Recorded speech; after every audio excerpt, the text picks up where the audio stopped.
Hey guys, this is Phil Galfond for BlueFirePoker.com, and we're picking up where we left off last week with these two tables of 246 max PLO. Feeling a lot better than I was last week, so hopefully the video will be a little better as a result. No promises though.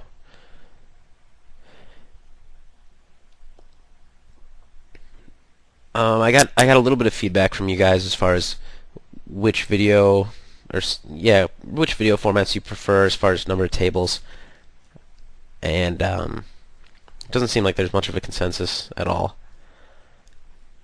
So I mean, keep the comments coming, and if you're not putting your view out there, let me know, because I don't have much to go on except what I feel like makes for a good video, and then maybe 5 people all with different opinions, like no clear pattern. I think that two tables is great for 3 or 4-handed. I think 6-handed is okay. Maybe 6-handed no limit, or 6-handed in a PLO game where 6-handed in a no limit or PLO game where I'd be playing more hands. But I think the correct strategy, and the one I'm trying to teach people when they're starting out, is definitely a tighter one. So here I call on the left in the big blind. I'm calling most of my hands in the big blind when the small blind opens, just because you have position and 2-to-1 pre-flop, and that's also assuming deepish stacks. On the right there, I just made kind of a tight fold. I probably don't usually make this fold, but I was making sure I was playing tight. Jacks with a king and a king-high suit. I think it's playable. You could raise it or limp it. High pocket pairs with not much else, like with a single suit or a little bit of connectedness, kind of play similar to low pocket pairs in no limit, in that most of their value comes from flopping sets and just folding when you don't. And in a vacuum, I think it's probably optimal to limp them and call a raise, because you hate to be 3-bet with these type of hands, and and even a single raise pot, you don't win the pot all that often. They don't play it that well when you don't flop a set. But just like in no limit, if you were to limp all your pocket pairs from early position and raise everything else that you want to play, it makes you pretty exploitable. It makes your hand range easy to read. So I usually will raise them, just because I'll be raising most of my hands. So on the left, Queen 10 8 deuce. Obviously the deuce hurts me a little bit, but it's double suited and fairly connected, and like I said, I'm calling most hands on the button. On the flop, I think it's a must call. No other play is reasonable. Now on the turn, I picked up some extra outs. I definitely think that I should be calling the turn. There's no real reason to, or sorry, I mean there is a reason to raise. You want to get them to fold. And if somebody's two-barreling a ton, if you have a read on somebody that they two-barrel really light, and they two-barrel hands here like Jack 10 10 7 and then fold to a shove, which they should probably fold to a shove, then I would pot this turn, or make a raise similar to pot and commit yourself. But against somebody who you don't have a lot of reads on, against most opponents, I think it's right to just call again here. Excuse me. Take the river in position with some pretty deceptive hand. You can also represent some of the cards that don't make your hand, like basically a queen or a 10, that give you a pair, but likely not the best hand. Especially, I think a 10 is a great card to rep. It seems to hit every draw, with the exception of Queen 10. So we do miss. The 5 brings the backdoor straight draw, but that's kind of a hard draw to rep, given that we called the flop. I think this is actually a little bit close. When somebody checks, I'm checking my reads on him, that I guess nothing that relevant to this hand. And I decided to just check behind, I think, yeah. the thing about this, it is tough against somebody you don't have a lot of reads on. When he checks here, he's usually repping like a mid two pair, like maybe they're just like king queen 10 or something like that bet twice and was going to get it in if you raise, but now obviously can't value bet the river. And I think this is a river that I would value bet pretty thinly. If I did have a hand like king 7, maybe even king 5, I think I could value bet here. Certainly any set, although I wouldn't consider that thin at all. I think jack 7 would be a little bit too thin for me to bet, but you could consider it if you had a good read on your opponent as far as which hands he's betting and which he's checking. That said, he doesn't know that I can do that, and I don't really rep any big hands here. Set of kings, set of jacks, set of sevens, he should have expected me to raise either on the flop or turn. And the only other real big hand is same with king jack. And the only other big hand is 6-8, and 6-3, which are pretty tough. It's pretty tough for me to call the flop with a hand with 6-8 or 6-3. I mean, there are certainly conceivable hands like king 7, 6-3 that I would play the same way, but there just aren't that many hand combos of them. So, not knowing what he'd give me credit for, I think the best play there is probably just to give up. Especially since, flush draw missed, the high straight draw missed. I think people look you up there a good amount. I don't know if he would have called with aces. I think he probably would have. There on the right, I had king 9, 7, 5 double suited. That's playable certainly from the cutoff. I would open it from the cutoff, probably not in the hijack, but it's not that bad. I think under the gun it's a little too weak. Oh, like I was saying, I definitely lost my place, but I know I wanted to talk about the kind of correct way to play PLO. I'm not, by playing tight and kind of straightforward, I'm not implying, or don't mean to imply that that's the correct way to play PLO. It's not, but most people, I think, have not mastered this game at all, and so I assume most members have not mastered it at all. And I really think that the way to learn it, rather than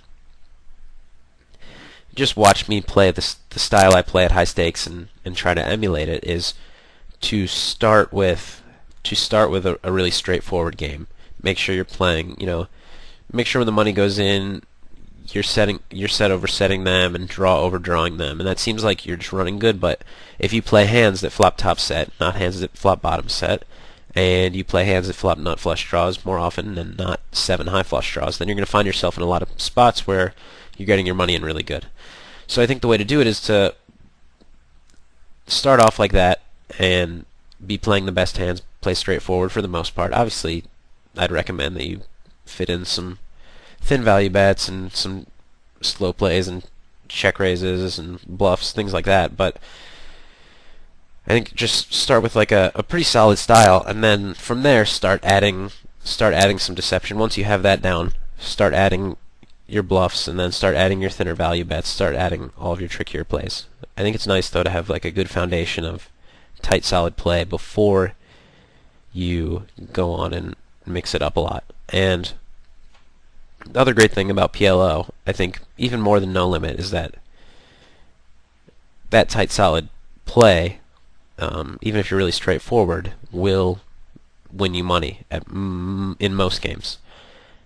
Not in the toughest games. The toughest games out there, you have to mix it up. But I mean, at even as high as 10-20, I think that a very just tight, solid strategy that's well executed can win you money.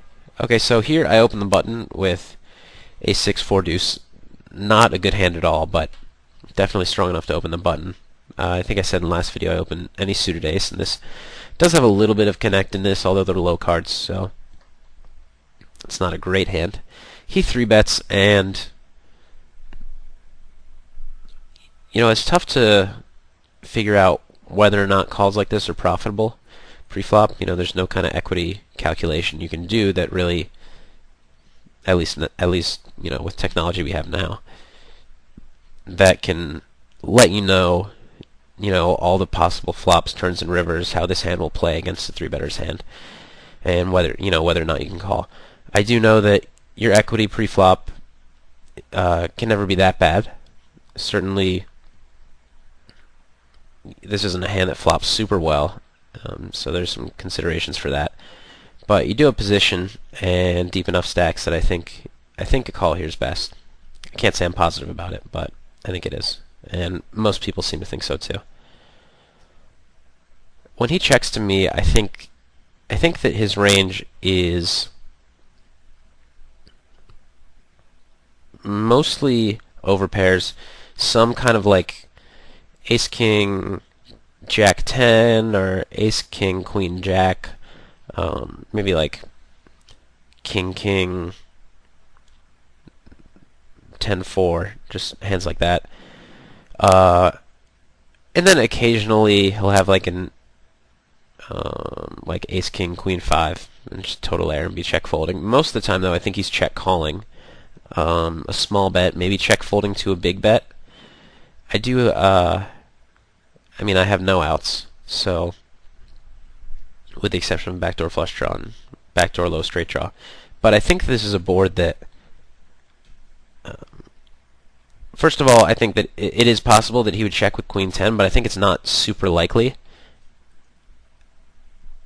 I think most of the time if he has a hand like queen 10, or even like a strong hand like a set, I think he's more likely to bet this, because this isn't a board that he can check shove on with a hand like queen 10 and have me put him on draws or, you know, a semi-bluff. So there's not really a semi-bluff he can have on this board except for like a jack 10 something something. So I felt that I wasn't getting check raised that often. And the other thing is, if he does have queen 10, I think he would put in a small raise here. I think most players, I know nothing about him, so this is no slight to him, but I don't know. I think most players are not sophisticated enough to check call with queen 10 here, though I think it's a good play. So I was planning on barreling on most turns, but he check raised and I have an easy fold. On the right table, I made a somewhat loose open and cut off. I have eights with a ace high suit. I flop very good middle set and just make a standard bet, and he folds. The hand on the left there with ace 6-4 deuce, I still feel was pretty good. I really do feel that playing it that way pre-flop is just the correct way, and the flop is definitely debatable, but I felt like most regulars would be, at these stakes, would be betting the flop with a lot of their strong hands. On a flop like 9-8-6 with two clubs, or even 9-8-6 rainbow, I'd be less likely to bluff. Pretend I didn't have a pair of sixes. That is not factoring in here at all. I'm just saying that's the kind of flop that I feel I'm getting check raised on a lot. If he has like kings with a flush draw, or even just overs with a flush draw, or like over or like mid pair and ace high flush draw, things like that are check raising a lot. Or, you know, flop straight, I think on that board check raises a decent amount. But the board of Jack 9-8 rainbow is a lot more locked down, which is a concept that I've brought up a couple times but not really fleshed out. Actually, you know, I mentioned last video that I had made a more beginner video and decided that I didn't like it very much. In that video I fleshed out the concept of lockdown boards, so maybe I will just release that part of the video as its own little bonus video, because I do think that's an important concept, but I didn't like the way the video turned out as a whole. But anyways, I guess, yeah, I will release that soon, so you'll see. Don't want to talk about it too much, otherwise there's no need for the other video. So left table, small blind raises, and I have a pretty bad hand. I do have an ace high suit, tiny bit of connectedness, but 2-1 position, all the things I've already said. He is a little shorter stack. This would be much easier call pre-flop if he was deeper, but I still think it's okay. When he pots the flop, this is really weird. He's an unknown to me and a short stacker, and I think I saw him on more than one table, which to me meant that he was a regular. Potting the flop is really weird. It could mean something like 5, 6, 7. That's usually what it means, but if somebody's not that good, I think it usually just means a hand that he likes, like kings. Basically, what I don't think it almost ever means from an unknown is a hand that's folding to a shove for 66 more. Which would be, if I thought there was a decent chance he would fold, I would definitely shove here. I think there's maybe 5% or less chance that he folds here.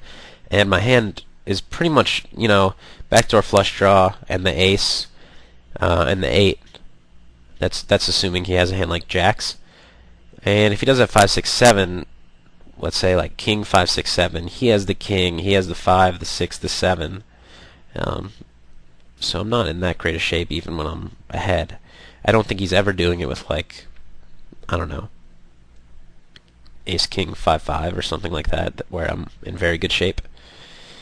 So I actually ended up folding. I think it's the right play.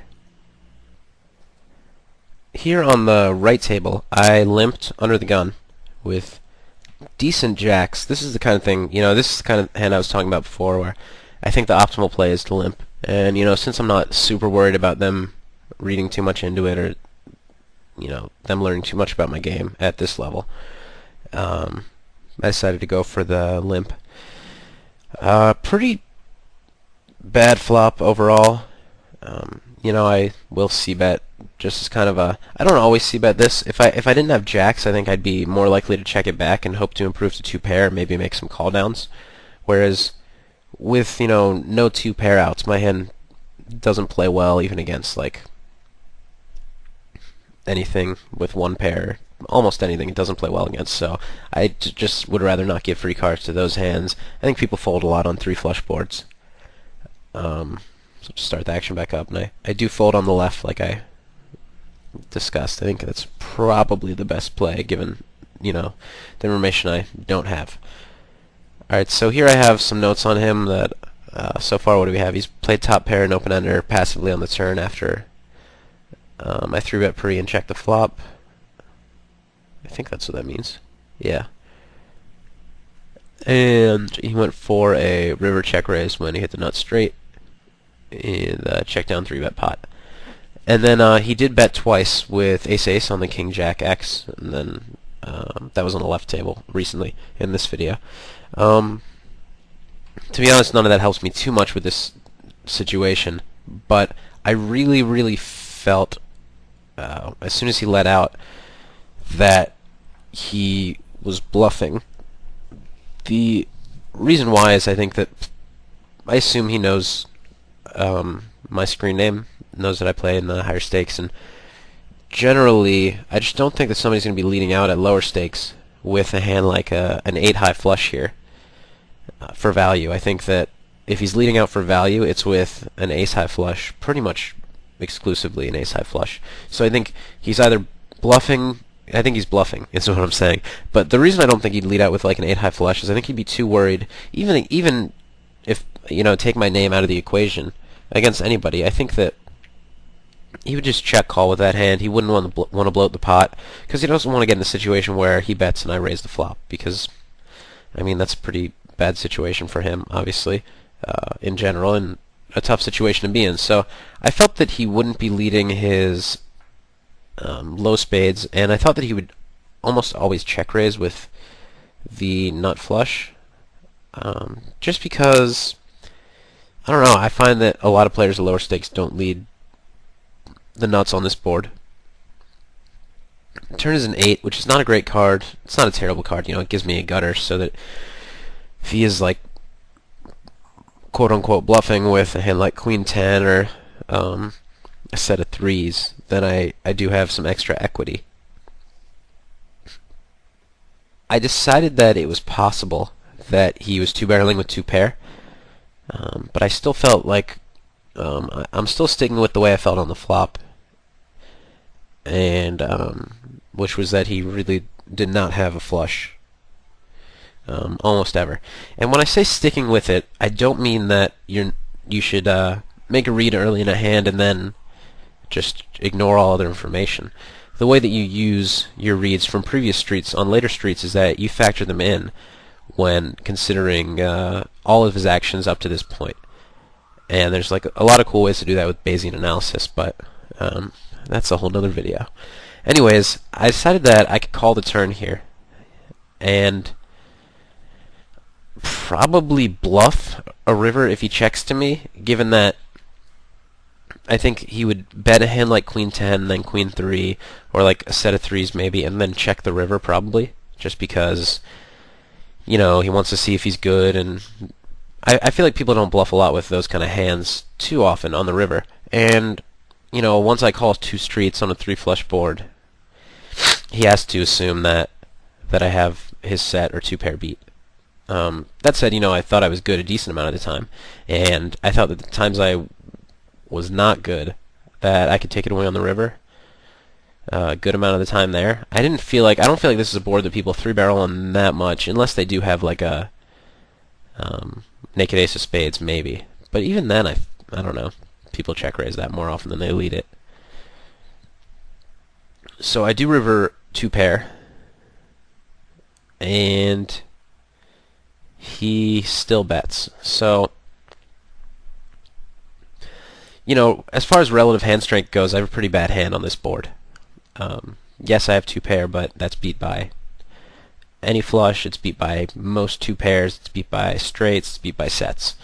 But, you know, relative hand strength, or sorry, did I say relative there? I meant absolute hand strength. Relative hand strength, though, basically I beat most of his bluffs here. You know, the fact that I don't beat a straight or don't beat a set here doesn't matter all that much because he doesn't bet those hands. And the fact that I don't beat like a 5-high flush doesn't even matter because he's not betting that. You know, to three barrel here, he has a king-high flush, an ace-high flush, or air, in my opinion. You know, I have the jack of spades, so the next best flush you can have is a 9-high flush. I don't think he's three-streeting that for value. One thing to consider is that I do think it's very possible that he has a hand like Queen 10, Queen 8, and decides to bet again with it. I did go ahead and call, and he was bluffing. He had, you know, nothing at all on the flop, and, you know, bottom or third pair on the turn, and decided to barrel off. He didn't have the naked ace either, which is pretty interesting that he just decided to go off there. And, you know, I happened to be right, but I think it was a tough spot against a relatively unknown player. I think that, you know, like I said, I was really worried that I did feel he was bluffing enough that I could call, but I was worried that some of his bluffs were hands that beat mine. But I'm a station, so I called. And luckily was right. I think that one other reason that I leaned towards calling was I felt he would lead a lot of... so the flop is Queen 10 X with three spades. I think if he had a hand like, let's say, King Jack 10 that has mid pair, excuse me, mid pair and an open ender on a three flush board, I think he knows that he can't really check call that hand, and I mean he could, but he doesn't want to check call that hand. So I think he would prefer to. I think he'd decide to lead with that hand. Sorry, I'm trying to read the notes I'm taking while talking, which is not working well for my brain. Anyways, I think a lot of times when people don't want to check call, but they don't want to check fold, they decide to lead instead. And I think that was a board that he realized I would be c-betting a lot, and he wouldn't be able to do much about it. So he decided to lead and take that opportunity away from me. And that's why one of the other reasons I felt that he's likely to have led something non-flushy. So here I have King Jack 10-9 with a Jack high suit. It is a very, very good hand, but in my opinion, not a great hand to 3-bet, just because it doesn't play very well against a 4-bet. Usually 4-bets come from aces, or from like a ace, king, jack 10 type hand, and both of those have this hand in pretty bad shape. I do only have one suit. Like, this hand plays really well against most hands, but like better than let's say 4, 5, 6, 7 double suited, in my opinion. But 4, 5, 6, 7 double suited plays a lot better against aces and ace, king, jack 10 than this hand does. So that's a hand I'd be more likely to 3-bet here in position. Turns out Pizarro 3-bets for me, which I don't really mind at all. I'm fine getting in like a 3-way pot here with position and a hand this strong with, this much money behind.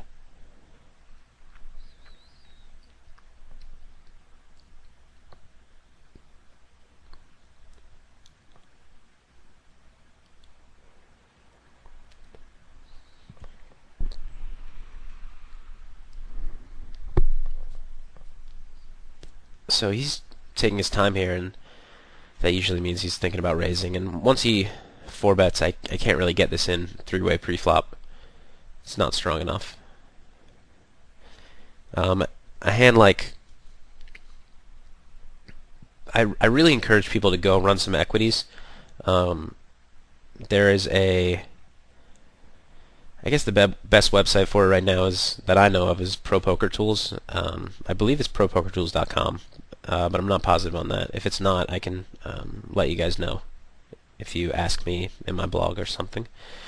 But definitely run some equities. A lot of people get surprised by what hands play really well there in my spot. What hands you can go with pre-flop 3-way, and in all different spots. I think sometimes you get surprised. Another thing that I think surprises people is how much equity you have when you have like just a gutter against an overpair, and your extra equity is due to your backdoor straight draws and backdoor 2-pair and backdoor trip draws. Those add up quite a bit when you have 4 cards. But yeah, go check out some equities. I was considering doing a video where I ran through some equities, and by that I mean like I played a cap PLO video, and every time the money got in, or most of the times the money got in, I would run the equity and show you guys the equity at each point. Or I could even just review a session in Poker Tracker Omaha that would, I believe that shows you the equities right there. For some reason I didn't do it. I think I heard from somebody that people didn't like videos like that, but I'm certainly open to it if you guys think that's something that would help you. I think it would help you out. Actually, I think what would help you out more is running the equities yourself. But this is easier, and poker players are lazy. There was a hand earlier on the left where I just c-bet with an overpair and a flush draw with my king, king, jack 4, I believe, with hearts, and he folded. That was completely standard. Jack 8, 7, 6 is... I open it from here, but it's a little bit loose 4, the theme of playing kind of tight. I flop the nuts with... I also have the jack draw and the backdoor spade draw. So obviously a great hand. I think a bet here is entirely standard. And unfortunately he folds. Had he raised there, I think I would have just come over the top. I don't think people raise that board, total air that often. Maybe with blockers, but given with the flush draw out there and the risk of the board pairing, there are too many turns that I can make a mistake on. So I'd rather just get the money in now. I do have I have good equity against the nuts. I have some redraws against just the bare nuts, and if he does have better redraws than me, so be it. I'm not folding that hand ever. If it was a board where it was less draw and or against a player that I thought was more likely to have air and then barrel off on the turn and river, if the board didn't change, I would definitely call a raise and be able to do some bluffs, hopefully. And not have the risk of killing my action on a lot of turns, things like that. Because if he does have a hand like top set there, and then the turn's a diamond, he's just going to shut down. Whereas if he has top set and decides to raise the flop and the turn's a total brick, he's still going to bet it and call a shove.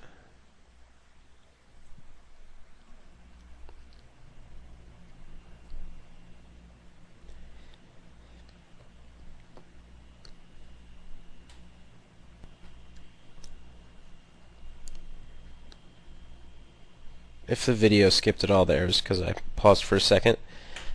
Um, Still a little bit sick, so still taking my nose blowing pauses.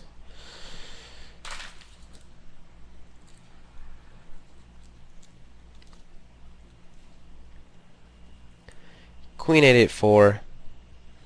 I don't know, it's kind of iffy on the button. If it were folded to me, obviously it's a fold to a raise. I actually don't like that I clicked auto fold with the 10-7, 5-3 with the 5 high suit. It's not a great hand by any means, but the button is really powerful. And I think it's strong enough to raise on the button in most games. Until games get really tough and really aggressive where people are 3-betting you with 15% of hands from the blinds. Then you get in a spot where you're either folding too often or getting too much money in pre-flop with a pretty crappy hand.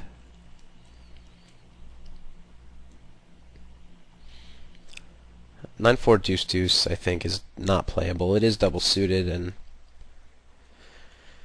it's one of the only double suited hands I think that is not playable from the cutoff here.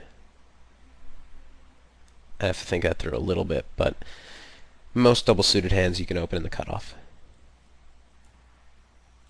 Almost all of them, I think.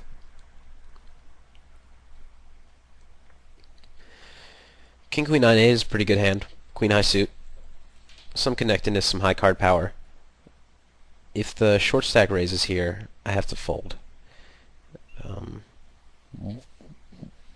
One thing about short stacks that I want to point out, this is kind of an important concept, is that let's say the short stack raise here and I'm next to act.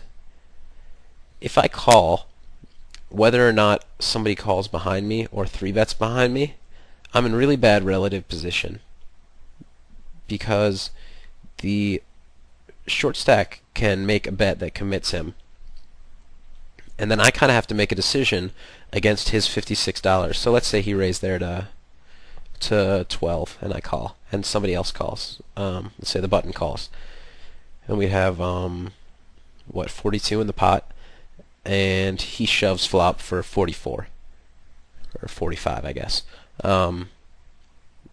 He pots it with $3 behind, and I have a hand with a lot of equity against his range. Like, let's say I have a hand with 45% equity against his range, so if there's no other player involved, it's a clear call. I'm in a really tough spot because if I call or if I shove, I could run into a set or just like a really big hand behind me that could either cost me my whole stack, with like 10% equity, or it could force me to fold after putting that money in that I thought I was, getting my equity on. So you have to play a little bit tighter than usual when there's a short stack to your immediate right and he's in the pot. I flop a gutter on a 3-flush board. It's a good board to c-bet, and I don't think you have to c-bet that big on these boards. I guess I was debating how big exactly I had to. 18's fine, 16's fine. I don't think it's a huge deal, and he folds pretty quickly. Looks like he wasn't really planning on messing around no matter what I bet.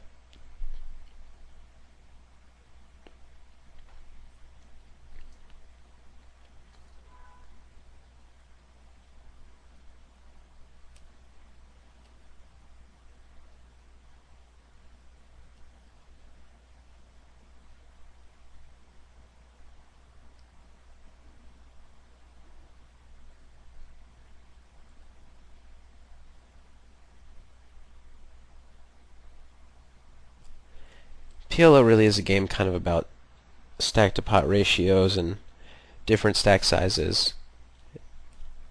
And I think I might have mentioned this in the first video, but there really are certain hands that play better at different stack depths, and a lot of people don't realize that, and they just kind of group hands from, these are whatever you want to call them, top tier hands, and then tier 2 hands, etc., etc. When it makes a big difference whether you're 25 big blinds deep or 40, 50 big blinds deep or 100 big blinds deep or 200 big blinds deep, as it does in No Limit. But I think there's a greater effect in PLO. And then you also PLO is a game where short stackers are a lot more involved. On the left there, I folded Ace Queen 9-9 with an ace high suit. I think that it's an okay hand, but under the gun it's not good enough. I would open it from the cutoff. Definitely hijack. I probably would, but I think it's marginal, and I might not have in this video. Anyways, short stacks are a big part of PLO. I guess I'm pretty adept at playing short stacks because at the nosebleeds, most people, not most people, yeah, probably most people play with. I guess the new min buy is 35 big blinds, but there are a lot of short stackers at 35 big blinds. A lot of people play 40 or 50 big blinds, and it doesn't too often get super deep, except in tough heads-up matches. So I always have to be really aware of stack depths of the different players and of myself. In lower stakes games, it seems like most people buy in for 100 big blinds, and then there's the occasional short stacker, so that's not as huge a deal. But even still, when the short stackers are there, or let's say you've doubled up and you're 200 big blinds deep with somebody else, then you have to be pretty aware of stack sizes. Alright, so this was a 3-bet pot, or 4-bet pot, okay. Or maybe it was a limp and then a raise. I don't know. A lot of money got in pre-flop.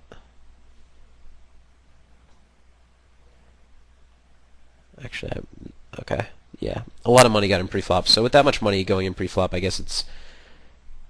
Okay, here's what happened. I forgot, but it was a 3-way 3-bet pot, and he got checked 2 on the button with top pair, pretty much no redraw, and 2 unders. I guess he had 2 back doors, and he just potted it and called off, which is it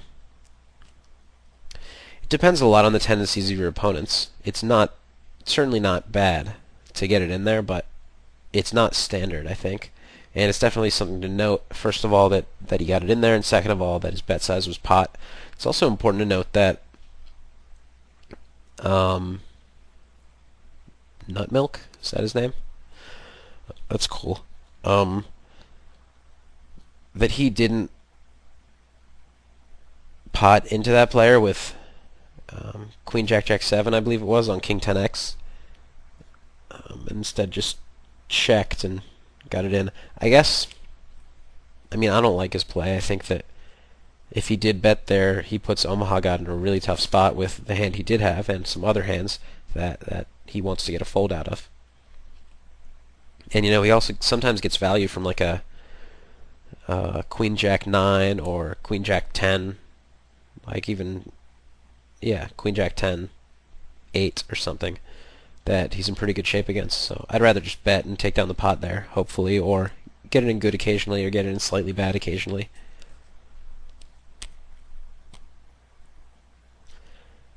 Here 9-7-6-5 is not a bad hand, but it's not a great hand, and on this board I'm just giving up. I think once it's checked this many times, I think betting the flop or turn don't ever produce enough folds, and betting the river here, people call with like 2 pair after it's checked down. I just think that, I don't know, people like to call and check down pots when they have like 2 pair or better. And a lot of times I think people check back there with like low flushes with the intention of, inducing a river bluff. King Jack 10-10 is definitely a good hand. I get min 3-bet by a short stack. I'm obviously calling. I don't think there's another play. And on this flop, there's nothing I can do. I have to fold. Ace-10 deuce 3 with a suit and 3 of a suit. I would have opened that in the cutoff, but not the hijack. And even in the cutoff, I think it's kind of marginal. Having 3 of a suit is not like terrible. I think some people believe that it's really bad. It's not that bad. You just have 1 less out when you flop a flush draw. Then having 4 of a suit is 2 less outs, which I don't know, starts to be a little more significant. Really interesting hand here. Or interesting spot for me. So this is the kind of spot I was talking about before, where a short stack's bet into me. If game over is not in the hand, I definitely have a hand that I'm willing to go broke against a short stack with. Bottom two pair, jack high flush draw.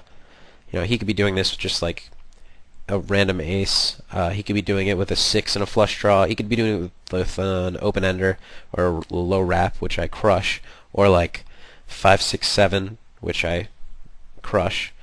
But do I want to commit? Do I want to call this 36 and then be at risk of game over, waking up with a big hand, take me off my 36? So I don't get to realize my equity against Omaha God's range. Do I want to make a small raise to isolate and then fold to a shove or call a shove if game over comes over the top? Even against like ace-6, I'm not in terrible shape, but I'm not in great shape. And against hands like I don't know, sets, I'm in pretty bad shape, especially if Omaha God has a flush draw and game over has a set. If game over had like ace and 3 overs with a flush draw, I'm in kind of bad shape.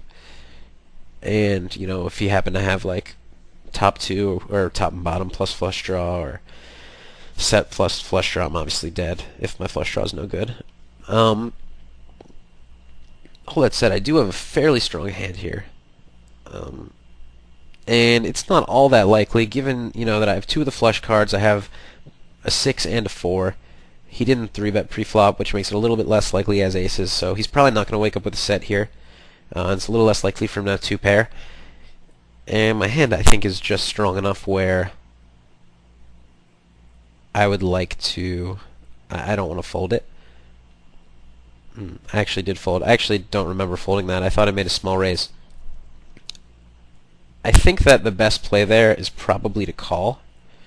And I was gonna critique myself for making a small raise, but I guess now I get to critique myself for folding.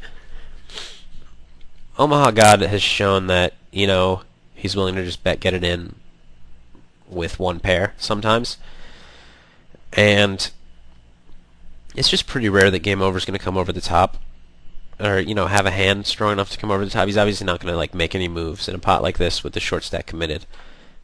But I just don't think he's going to wake up with a hand all that often.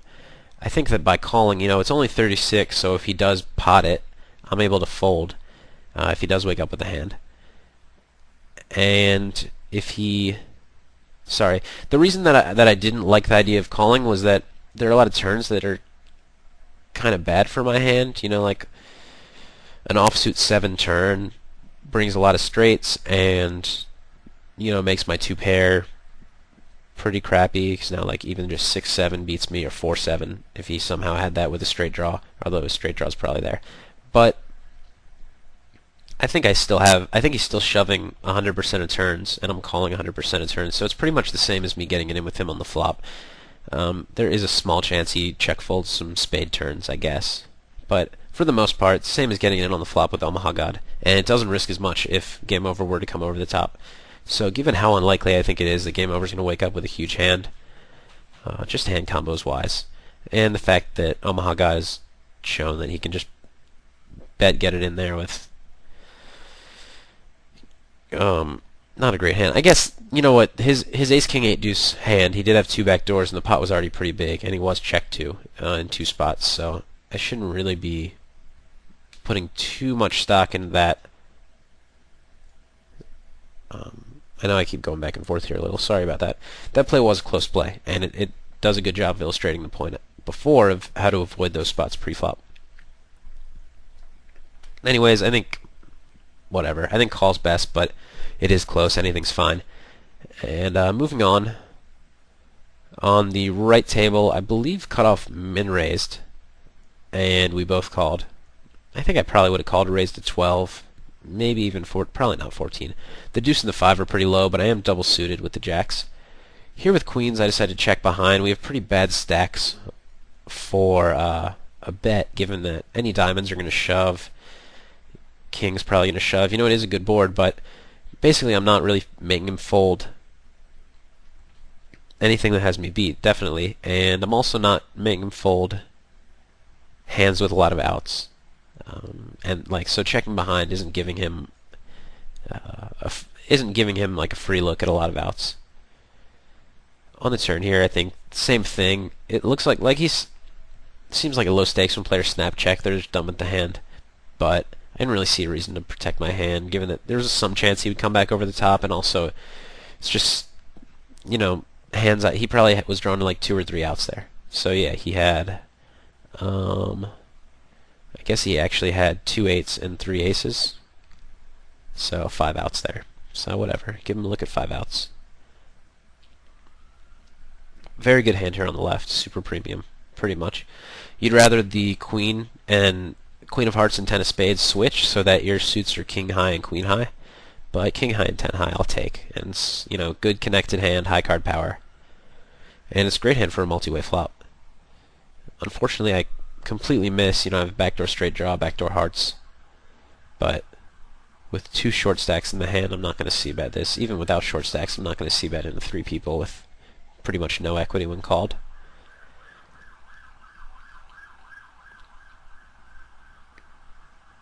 And once he bets, I'm obviously folding. Here on the right, ace 10, ace 6. If folded to me, I would open, but it's a pretty bad hand. I just open a lot on the button. And obviously I'm folding to a raise.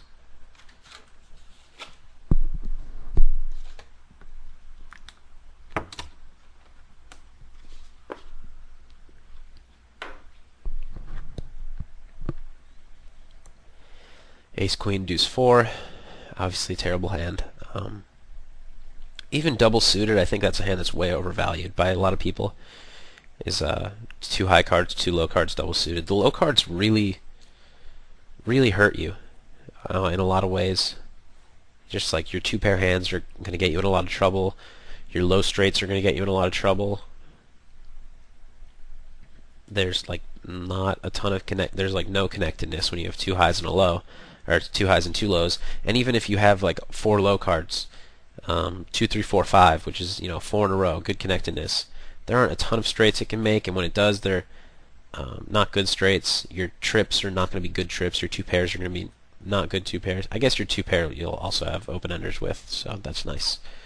Here I opened the small blind with 6, 4, 4 deuce, which is a pretty poor hand, but I thought that he's on 2 of my tables, and I believe was on a few more, so I thought he would fold often enough, or if he didn't, he's been playing kind of straightforwardly, I think. Basically, I haven't noticed him too much. So I felt that I could take it down often enough pre-flop to make it profitable, given that I have decent pot equity when we see a flop. Here I open with 10 and 8 deuce with 2 suits, also known as double suited. I'm not sure why I said it that way. And on the left I open with ace 8 or ace jack 8-5 with a suit standard. When I get 3-bet by the button, it's a pretty ugly spot. This is a hand that I actually kind of like, even though it's not super great. You hit some flops pretty hard, and it also it's a little bit deceptive. Not a ton deceptive, I guess, but a little bit deceptive. I guess I just have a soft spot for double suited hands. There's a little bit of connectedness. Anyways, what I'm doing right now is defending in advance my pre-flop call, which actually might have been a little bit bad. In position, it's a call all day, but out of position, it's pretty tough to play against a tough player. I decided to call, and a little bit of my motivation, I think, was probably for the sake of, getting in a tough spot for the video. But I obviously wouldn't make like a bad play for the video. I think the play is fine. I flop the absolute nuts and start to check and decide that this is a board where if he has a hand like, let's say aces with no redraw, he's likely, I think, to check behind given stack sizes, because if he bets like 65 and I excuse me, and I shove, that puts him in a really tough spot. So I decided to bet kind of small, and this is something I would do on this board with a lot of hands. Boards like this that completely miss 85%, 90%, depending on the player, sometimes 100% of, or I guess you can have overs or a pair and a flush draw, but let's say 80% of his pre-flop 3-betting range, I like to lead these boards a lot when I want to play the pot, even sometimes with no outs, with as little as like a good backdoor draw. I guess I probably don't even do that, but I lead it quite a bit. And so I bet kind of small and he insta-calls. The reason I bet kind of small is, in hopes that he might make a small bluff raise if he has like just 4 overs, no outs. Or just because I was worried that he might be able to make a fold with like an overpair if I bet big, and also just for balance. That was the main reason, is that I'm always a little too paranoid about balance, and I know that if I did have, like, let's say, I don't know, just like one pair, like a pair, like a 5 and some random cards, and I wanted to and I wanted to bluff this board, I would usually bet kind of small, or like a gutter or something like that. Anyways, now we have a little less than 2 times pot left. And I think the best play here, even though the board is pretty drawy, I think I should make kind of a small bet again. And really just try to rep that I have like a, I don't know, like ace, king, 10, 4. So I have the ace 4 gut shot, and just I'm trying to take it away from, try to scare him off a hand like kings or something like that. And it is a good board. Like, I felt like I was getting shoved on a lot since a lot of hands have outs there. But unfortunately he folds. And I think that was the best way to play the hand. On the left, I make my continuation bet with the nuts pretty much, and they both fold. I think that on that board, I'm going to be c-betting a good amount. It does suck that I have the deck a little crushed, but I think some people, first of all, you don't want to check behind and risk losing action from a jack when a heart hits, because you can get a lot of money in against a jack, especially if a player's not that good. And I also think a lot of heart draws might, like a low heart draw might check raise bluff there, just because he doesn't want to call. Or, a medium or high heart draw might check call just because he feels obligated to, or check raise, or, check call and lead the turn or something, just make a move. And I'd rather give them the chance to do that. And also it's good for when I want to c-bet my air. This is kind of a gross spot. I have terrible kings. They're single suited, but then 5-3 is really bad. And I think the best play pre-flop is just to call and probably fold most flops. And I make a call on the right in the big blind with semi-connected double suited hand, and I flop 3 pair there and decide to lead for no, I don't have a great reason for leading over, let's say, check calling. I think that it's not really strong enough to check raise on this board that's kind of dry, but I do like to have leads in my game, and I like them to be, I like to be able to have some more strong hands in there so I can lead more weak hands, and this is a good strong hand to have in there. Here, I can certainly stand a raise. I'd probably get it in a few raises, which, does put me at risk of getting stacked by a set, but with my 2 backdoor draws, and it's so unlikely as a set given that I have 1 of each card on board, I would definitely get it in, and I'm folding on the left. I think you just have to. Even if he doesn't, if he has a non-aces hand, that board just like nails so many hands.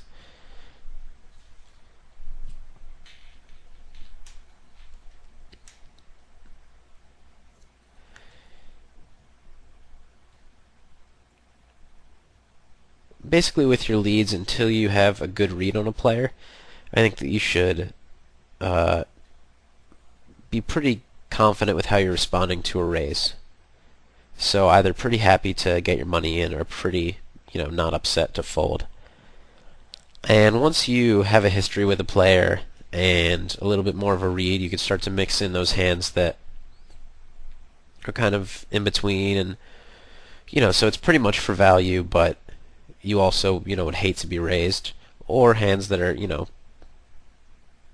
semi-bluffs but can't stand a raise, but pretty decent semi-bluffs. Those, I think, though, you shouldn't have those in your range at first until you have a good read on people, because I just find some people spaz out to leads. and then you're in a spot where you don't know what to do to a raise. And I think some people just freak out when you take away their opportunity to c-bet and raise you. And maybe it's changed a little bit at lower stakes. It's definitely, not like that at higher stakes, because there's a good history of people leading and people know what you're doing and it's part of the game. But maybe that's happened now at lower stakes too. So with kings, I just make a small c-bet. I would do that with pretty much all of my hands, and that's a value bet for sure with kings.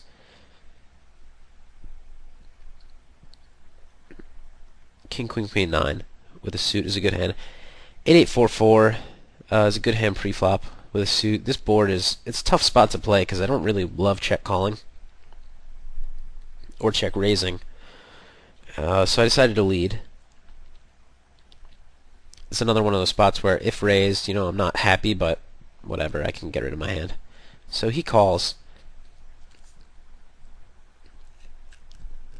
I think that, yeah, I didn't remember what I did there, and I was worried I was going to bet, and I was thinking of a way to defend it, but it's definitely not a good bet. The 10 makes it, too likely that he's never folding. If he does have like a queen jack, obviously is nuts, but if he has like an ace queen 10 deuce or whatever, now he has 2 pair and a gutter. It just makes it so there are too many his hands that don't fold. So I'm definitely glad I checked that. And that's not to say that I lie to you when I make a bad play. I tell you when I make a bad play, but I at least try to point out what I was thinking, and I thought I was going to bet there and couldn't imagine what I was thinking to do it. Alright, so here we have 2 marginal hands. Let's talk through the left one first. What happened? Looks like a limp pot, so Omaha must have limped, and I limped behind. If he was full stacked, I would have raised. This is a strong enough hand to raise against a full stack player, but against a short stack player, it doesn't play as well. I check behind on the flop. I think that it's a spot where I could bet, but by checking, one benefit is I avoid a check raise from a 6 when I have 4 outs, and I also, am not folding out any better hands ever, or getting worse hands to call. There are 3 overs to my, jack here, but some of them will be diamonds, some of them will be queens, which give me an open-ender. So it's not the end of the world. I think that betting the flop is fine, but I decided to check. Now on the turn I have diamond draw to go with it, so I'm definitely not folding to a bet on the turn. I probably will bet it myself if checked to. Alright, so he bets 7. Okay, I remember this. When he bet 7 here, I really felt that he had like a low straight draw. Just first of all, I thought that he would bet the flop with a 6 and bet the flop with like any jack or queens, kings, or aces. So the only hand that the turn improves is pocket 5s, which really unlikely. So what's most likely the case is that he turned a draw. He flopped nothing and turned a draw. So I really felt that he had like a 7-8 or some kind of low wrap or turned a flush draw, something like that. And since I have such good equity against 7-8 or wraps, I really wanted to raise for value, somewhat for protection or value or whatever you want to call it. I felt that I could raise and get him to call, and then I'd probably check down rivers, given that I think he has a draw. But the problem with it is that like his stack size is such that there's somewhat of a fear, and he's shown that he's a little bit reckless, or that he might be a little bit reckless. All of his plays are kind of defensible, but they're on the verge of recklessness. From what I've seen, we've seen him pot a lot of flops. Sometimes we've folded, so we haven't seen his hand. And then the one that we did see, I think, was a little bit marginal, depending on his reads on the opponents. So I decided just to call because you hate to be 3-bet here. In retrospect, I think that, with my analysis of his play on the flop, I think it's just so unlikely that he's going to be 3-betting the turn that my raise is probably a good play. So I kind of wish I raised there. Here on the right table, I checked the flop. I think it's okay to lead, but your lead is kind of our hand looks better than it is, essentially. We have top pair and a flush draw, which seems great, but our top pair is likely no good in a four-way pot, given that it's ace-8. Our flush draw is 8 high. So basically, we get either a better, when we bet, we get called by a better hand or better draw only. And I just decided I'd rather check call there, and hopefully you can get some money in against, I guess, somehow, if somebody wants to bluff into this many people. I guess I was worried about getting raised off a hand with decent equity, and also that in a four-way pot my hand's like not likely to be good, and my draw's not likely to be good, so I didn't want to overplay it, and I didn't want to force more money in the pot when I didn't have to. Now that I turned to gutter to go with it, there's some straight draws that can call me, or some like 7 plus flush draw kind of hands, so this is a little bit of a value / protection bet. And the river goes check check on the 8, and he did have the very low straight draw. I'm not sure what he would have done. I'm talking now about the left table, of course. I'm not sure what he would have done had I raised the turn. I assume called. I was going to raise kind of small. Here, this is a weird spot. Miami limps, and I have a marginal hand, Queen Jack 10-5 with a suit. I decided to fold. For the reason I was mentioning with stack sizes, you just get into a lot of bad spots. Had I limped and game over raised, Miami called, I would be in that really bad stack size spot.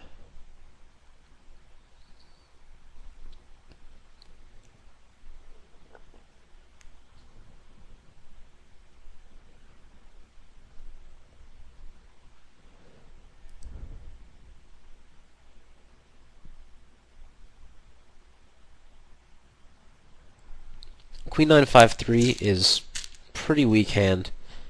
I think that I would call if small blind raised, but I'm not, ecstatic about it by any means.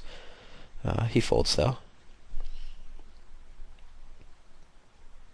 Queen 8-9-5 with 4 clubs is a pretty bad hand. Alright, I mean against my regular tough opponents, I don't open that hand, but I guess I thought that people would be folding too much in the big blind here, so I think it's fine open. Ace Jack 4 rainbow, I think I remember thinking about checking just because I thought it would be tricky since he'd expect me to always see that with my air, so he'd put me on like a hand with showdown value so that I could delay c-bet the turn, but I decided to not try to like level somebody that I don't know anything about, and just play the hand straightforward and c-bet on a pretty dry flop. I end up leveling myself a lot by thinking that somebody else is thinking something. One time I played this hand against, who was it? It was Z or Hack. I think it was Z. He's You're in Danger, and it was like a 5 or 6 handed no limit game, and there was this, I don't remember the hand exactly, but and I don't want to make too long a story because it's actually almost the end of the video, but there were all these dynamics that I was paying attention to, and like there was this really good spot for him to 3-bet pre-flop. I was about to 3-bet. I was in the big blind, he was in the small blind, and somebody opened, and maybe there was a call, maybe there wasn't, and he 3-bet. And for a lot of reasons, I really, really thought he was 3-betting light. Because of all these factors, I was going to 3-bet there with any 2 cards almost. And so I decided to 4-bet. We were like 200 big blinds deep. I decided to 4-bet him, and he ended up calling. And then there was like a king high flop. I had nothing. I had like, I think like 8-4 suited or something.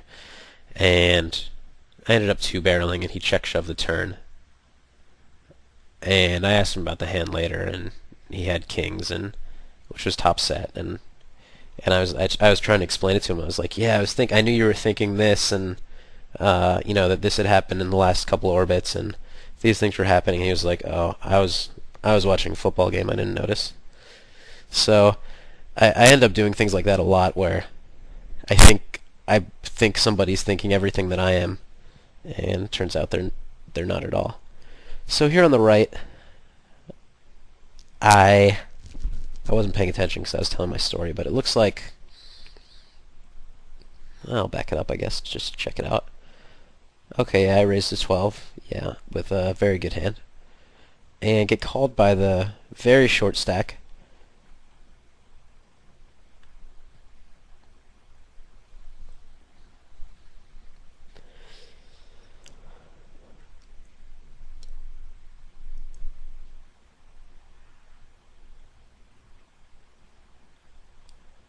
And I flop a gut shot and a backdoor higher straight draw, backdoor flush draw.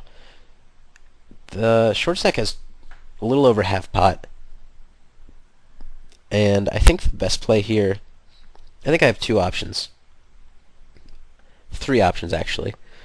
One option is to check, and if the short stack shoves and nut calls, then I can call, or I could decide to bluff raise, but I think that's stupid because I don't have much equity against any of the short stack's hands in a dry side pot. So I think I would probably call in that case, or I could check and then have him shove, and if nut raises I can fold, if he folds I can call. My other options are bet 11, which then gives me the opportunity to re-raise once the short stack shoves, which puts nut in a really tough spot. If I bet 11 and the short stack goes all in for 22. My other option is to bet like something standard like 28, and I think that represents a pretty strong hand, especially given that I know that the short stack's calling with a lot of hands. The reason I don't think you should just check fold here against short stack, you have too much equity against most hands, given that he has only $22 left and there's 40 in the pot, and there's definitely a decent chance that both of them fold. I think my bet looks pretty strong because most people don't bet when they're pretty likely to get called for an all-in by a short stack, that they can't bluff off later in the hand with no outs, or not many outs. So I think this looks pretty strong. I do bet 26 and he folds, and they both fold, so that worked out well. And that's the end of the video. I don't know why it does that. It rewinds back to the first hand. But I hope you guys enjoyed it, and definitely looking for more feedback as far as what kind of videos you're looking for. So yeah, let me know either anywhere in the comments of this video is probably the best place, but I know there are threads about it in the forums, or there will be hopefully, or you can just comment on my blog, even about videos, even if it's unrelated to the blog entry. But thanks for watching, and I guess I'll see you guys next time. This is Phil Galfond for BlueFirePoker.com. Take care, guys.